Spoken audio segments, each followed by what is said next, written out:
I'm happy that LLMs are taking over querying databases. SQL is not that hard, and way too many people were making way too much noise about why you should learn SQL. LLMs, thank you. In this video, I'm gonna walk you through how to query your database, in this case Postgres database, with Langchain framework that will be using ChatGPT under the hood. This is not a deep dive. For the deep dive, watch my next video.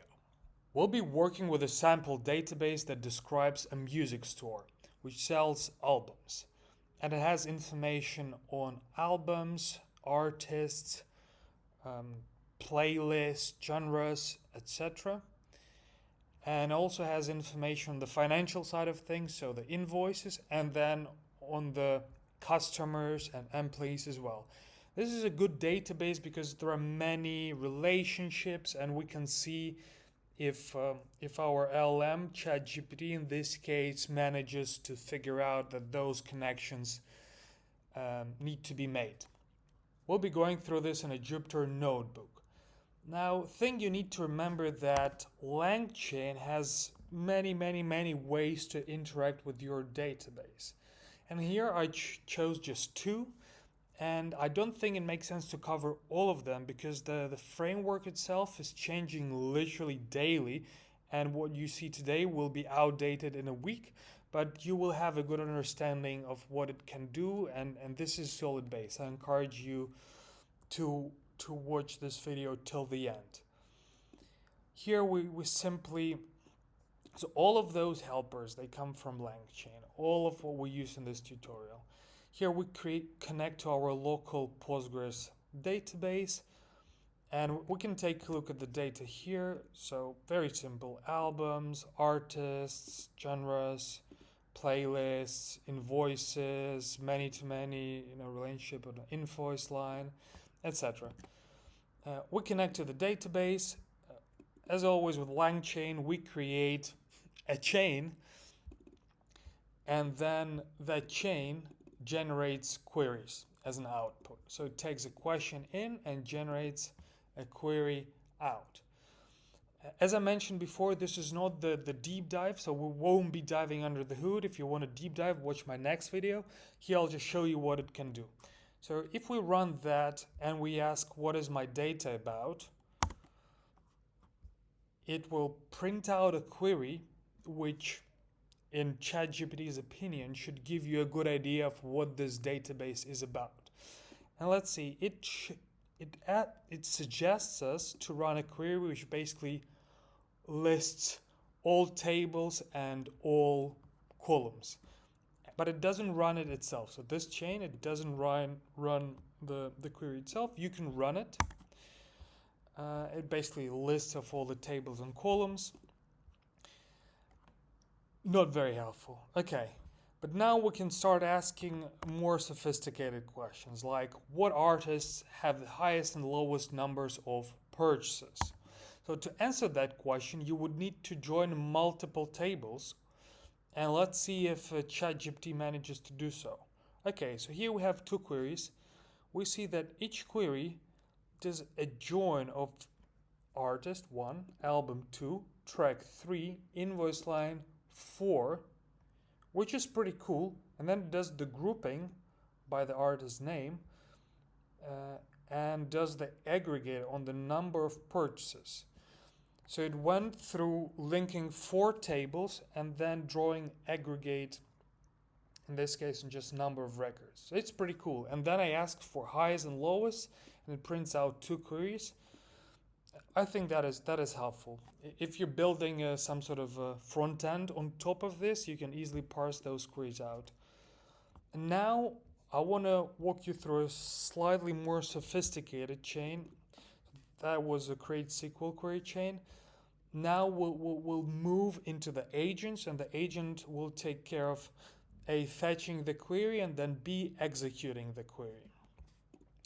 Same thing here. We are being a bit more specific because this ChatGPT model shows good results. If you're online, shows good results on explaining the data working with SQL code. Here we connect to the same database, And here we specify that we'll be using OpenAI functions. It doesn't make much of a difference in this high-level overview, but you will see how that makes a difference in a deep dive. Okay, let's instantiate that. Well, let's ask the same question. What is my data about? Now, this time around, it will give us most likely something more helpful. Okay, based on the tables in the database, the data seems to be about a music store. So, in my opinion, that is much better than just returning this. I like it how Langchain under the hood took the query, executed it, passed the results on to ChatGPT, and then ChatGPT reasoned from what it saw from the tables and columns descriptions and said, hey, it looks like it's about a music store. Okay, now let's move further. What artists have the highest and the lowest numbers of purchases? It takes a while to return the result. And here we go. We have Iron Maiden is number 1 with 140 purchases, and this other guy, Adrian, has only 1 purchase.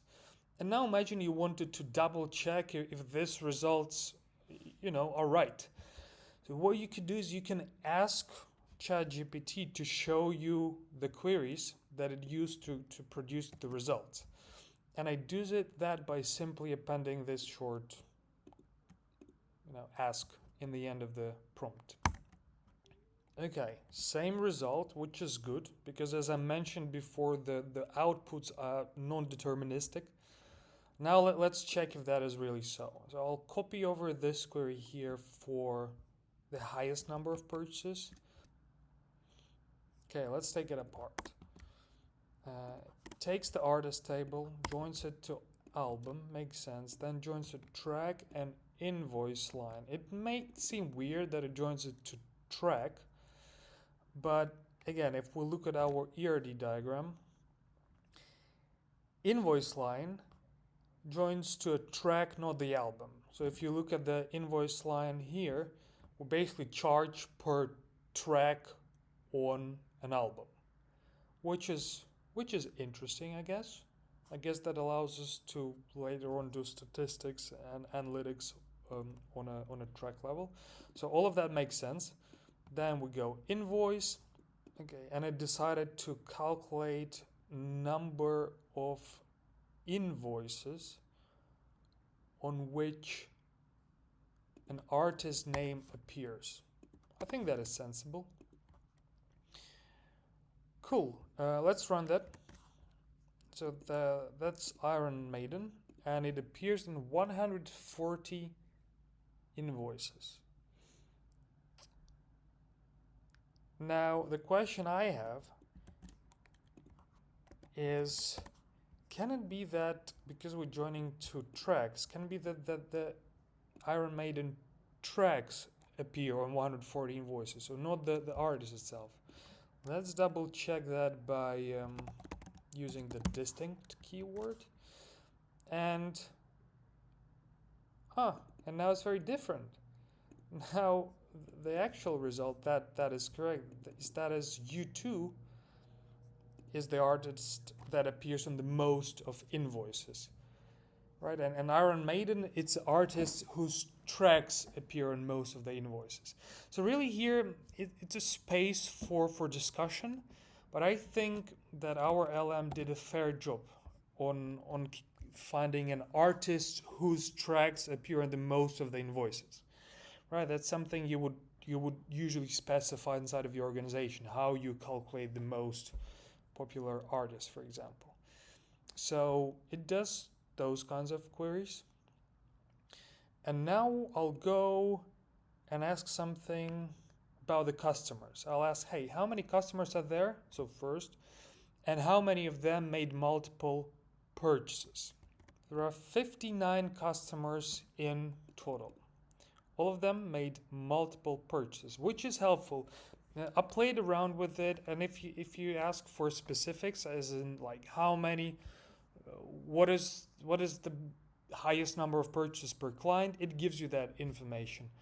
We can go double check with our database. Let's look at the and the customer table. So basically we'll go and count everything in the customer table.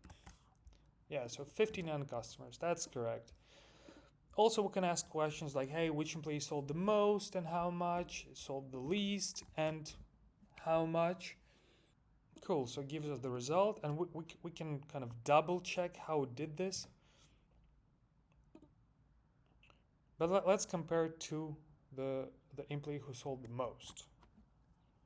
Thing to remember here, although the questions, they may look convincingly correct, it's always good to double check. But if you're a developer, for us developers, it means that you need to go under the hood and to understand what exactly is happening. So here, for example, which employee sold the most and how much? It says that that's Michael and he sold $49 worth of something. And here, the employee who sold the least is Steve, and the total amount of sales is $720, which doesn't make any sense. And that's exactly what I mean, that you need to be double checking. Out of curiosity, let's ask it to show us the query it used in one case and in another. So that's for the employee who sold the most, and this is for the employee who sold the least. Let's compare the two. So this one was used for the employee who sold the most, and this one was used to determine an employee who sold the least. So in both examples, we'll do employee, invoice line, and then we group by. Oh, interesting. So in the first case, it groups by employee ID, which is correct, and sums the unit price multiplied by invoice line quantity, which is correct. And here it decides to group by employee ID and first name, last name, which is not ideal, but let's see the results. So here's 49.62. Here's 37.62. You remember the first time it returned us 700 something. So that's peculiar. Again, results you get from LLMs are not deterministic. So you need to have all sorts of safeguards on your end to make sure that your consumer gets only the correct data. Here with the median, I played with asking ChatGPT to show me the median sales.